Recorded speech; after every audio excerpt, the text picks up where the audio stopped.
3 or 4 days, then they can go in there and weld. But if you weld before that, you'll have an explosion. So they did, and we had. I remember I had to help scrape the bottom up on platform scaffolding up under the stern of the Guadalcanal, about 50 feet above the deck of the dry dock, which was kind of a hairy job, especially using the air brushes with the torque they would exhibit when you turn them on. You could fall off that thing very easily. That was kind of scary to me. I'd never done that before. Heights kind of scare me. How did you keep in touch with your family while you were in the Navy? Well, while we were at sea, we didn't keep in touch. When I come back, of course, I could telephone them or mainly, or just go home. I was close enough to go home. Most of the crew were from the Midwest or West at that time. And because the ship was built in Astoria, Oregon, and fitted out everything, and then they left and sailed around through the Panama Canal, came around to Norfolk. So that was about it. What was the most important thing you learned during your service in World War II? Most important thing. I learned that big storms at sea are no joke. I learned to be wary of storms. I don't think people on shore have any idea the size of the waves. Our flight deck was 45 feet off the water, but waves would roll over it, either from the front or rear. And from the rear, it's bad news, because it could cause the ship to broach, capsize, in other words. And we very nearly did that up there before we turned into the storm, into the wind. And I thought the first wave that hit us, that we were done for, because the ship just shuddered like vibrated all over. And that was quite a hairy time to me as a novice. When the captain called the DEs, the commander of the DEs said, I was in the CIC when he made the call. He said, I want to turn this ship around, but I'm afraid it's going to capsize. It scared the hell out of me. But he caught it wind just right, and she whipped right around. But boy, that first sea that struck was a shock, to say the least. But we made it. The DEs were on emergency steering, so the escorts these were the escort ships. Okay. DEs.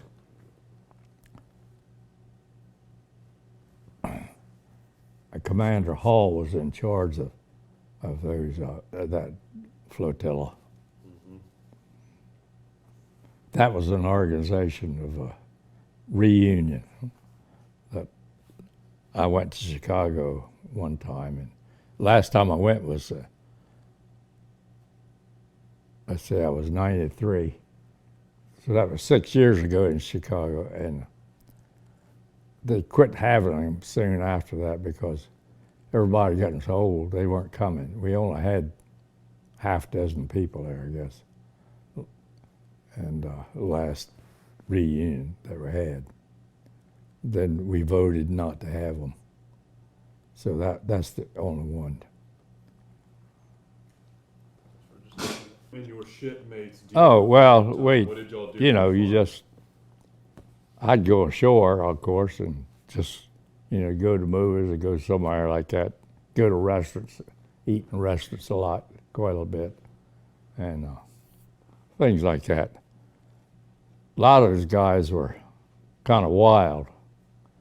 You know, they would get drunk, and I never did that. In fact, we had an officer from Mississippi in the radar section. I know he told some of the guys one day when they came back, he said, "You look like you've been hit over the head with a buzzard gut." They were so messed up, you know. Uh-huh. And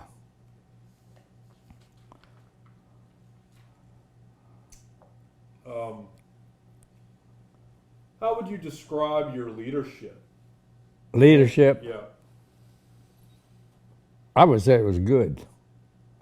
I was impressed with it, really.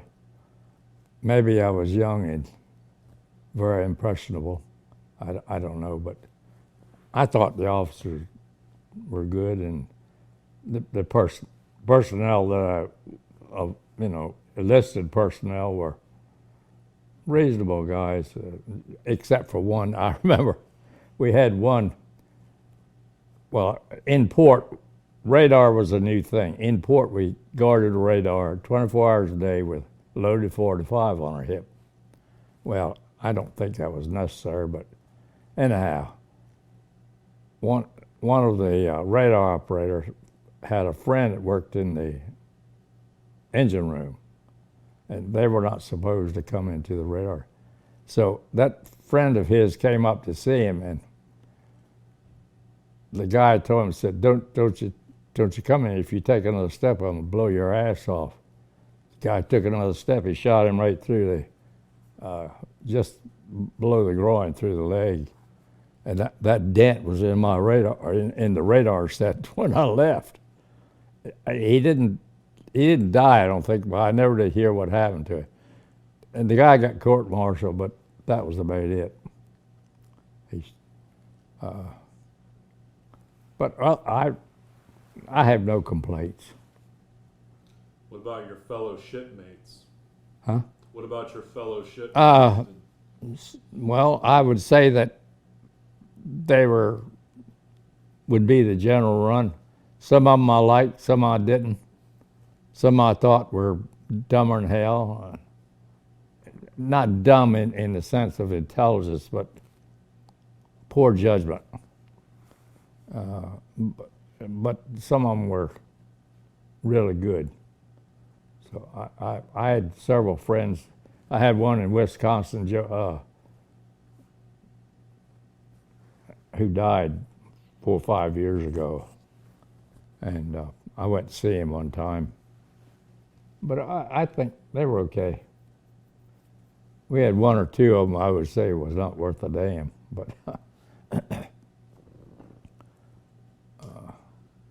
So, when you were out at sea, did you encounter any German subs? oh yeah, we sent the aircraft flew 24 hours a day. I never envied the flight crews flying off that speck out in the Black Ocean in the middle of the night. The only thing they had was what we call Mother. That's a signal ship put out. We lost a flight over near the Azores because they wouldn't believe, the commander of the flight wouldn't believe the data we gave him, and we didn't see him again. They just disappeared. They kept flying the wrong way. And I don't know why they wouldn't believe the vectors were being given to them, but they did not anyway. We never saw them again. I remember we also, at the end of the war, 4 to 5, of course I was still in the Navy, they put us on a kind of a training mission we qualified new pilots. So we were down off Jacksonville Naval Air Station at sea, maybe 100 miles. And we'd have these flights come out of an instructor and the pilots for the rest of the aircraft. I remember once we had the flight came out from Jacksonville Naval Air Station, and all of the students landed correctly, and the instructor came in and crashed, which I thought was kind of unusual. But we did that, and we did it at Pensacola, Florida, also, with the pilots down there. And while in Pensacola on duty, we had a wave. There was a woman came aboard with an officer, and the next day she died with I forgot what it was. Anyway, very contagious. So they quarantined us for 3 days. So the captain decided, I guess on his own or with orders, he took us to New Orleans. And it takes 3 days to get there and get up the river and go to New Orleans. By that time, the quarantine was over. So we were free to go ashore. And so we went to New Orleans and stayed a week or so. That was interesting. The Mississippi Delta is a crooked route. I thought that was very interesting. I was as much interested in sailing the ship where we're going as I was, operating a radar, really. I guess I'm just that way. Is there any particular place that you would say was your favorite that sticks out to you the most? Flight. Well, we had one time, we had a flight that was supposed to go ashore because of the guys were going to be court-martialed, go through a court-martial. And I was scheduled to go in, but they never went, so I never got catapulted off, which I kind of wanted to go, really. But the catapults, were operated by air at that time. Now, as I understand it, they're operated electrically. And on the new CVN, is it what I forget the name of her? Roosevelt, I think, that they have electromagnetic catapults. I think they've had trouble with them, but that would be interesting. Because I can remember lying in my bunk and hearing that all night long, rewinding to set the catapult for the next flight. And I remember, sometimes, the canted deck was not out. We had a straight deck, and you parked the planes up front, and the guys landed and hoped they'd catch the arresting gear before they got to. Sometimes they didn't, and we had a flight that missed all the wires, with 3 or 4 so-called wires, which are really big steel cables. And he crashed into 3 or 4 aircraft, and they had to push them overboard. They were hanging half off. And one of them had depth charges in it.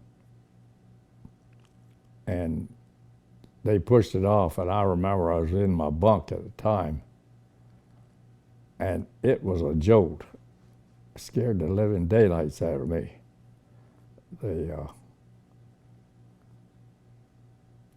But that's the way it goes. What's your overall assessment of the German Navy compared to the U.S. during World War II? Well, the little bit I know about it, they were persistent. In fact, I have a book here written by one of the crew members of the U-505, who later became a citizen of the United States. He died in Florida. And on board the submarine, he was studying English. He wanted to learn the language of the enemy. And they were dedicated, that's for damn sure. They were not a bunch of sissies. I would say they were clever and they were gutsy and good fighters. Good. What about the U.S. Navy during that time? What is your Well, I assessment? think same thing for them. We had some carriers get torpedoed, but that's really turned the tide of the Atlantic sinking ships, because Germans were sinking ships like mad, like crazy. Admiral Gallery, he was Captain Gallery at the time, wrote a book there about 20 million tons sunk while he was in Iceland. 20 million tons total. They were sinking ships all in sight of the Cavalier Hotel, no less. So they were quite a. That's when all of the restrictions on lighting went into effect. Which I'm not sure did any good. They removed the two steeples from the Old Point Comfort Hotel, whatever it was called, and because they were white and stuck up. It said it gave the Germans a point to sight on. I doubt all that. And we had headlights on the car that were covered up except for a slit on everybody's car, and I think it was a bunch of nonsense, personally. But they did it anyway. And that's just another nuisance, you know. Were you at the Cavalier when those ships were attacked? No, not when one was sunk. No. That was before, more towards the beginning of the war. At the time, you know where the bridge tunnel is now, going across the, not the bay, but the harbor in Norfolk. Where the bridge tunnel there is, that was controlled by a tug that had a torpedo net on it, so a sub couldn't get through. Steel net on floats, and they would have to open that, let the ferry through, close it after the ferry passed, and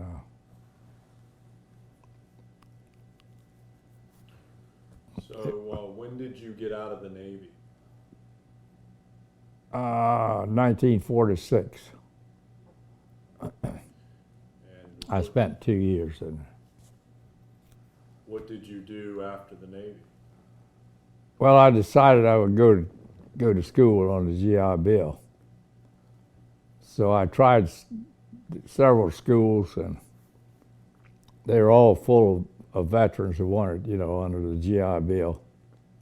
And I tried University of Maine, and you might think that's funny, but that's because one of the radar technicians on it, named Ross, had been to the University of Maine. So, and I applied to college in California, but they were all full. So I jumped on a Graham bus and went out to Virginia Tech and went up to the administration building. At that time, of course, Tech was not big like it is today, and asked to see Dean Miles. And I did. So he got me in, let me in his office and talked to me and told me what to do: go back home, study algebra, get a qualified teacher to give me an exam, and send it to him. I did, and he let me in. So I spent the next 4 years. I was 29 when I graduated, just almost 29, because I spent 2 years in the Navy. 24, I got out of 4 more years at college. You know. But I think it was worth it. If I had to do over, I'd do it. It took a lot of will, determination to. I consider myself to be old at 29. Too old for school, you know. All the new guys in there were 17, 18, 19, but we who were so-called veterans, whatever that means, were older, of course. And the first year I spent at the Radford Ordnance Works, where they made Nike rockets and explosives, and I never got on campus hardly. We took a bus to campus, so first year I wasn't even on campus.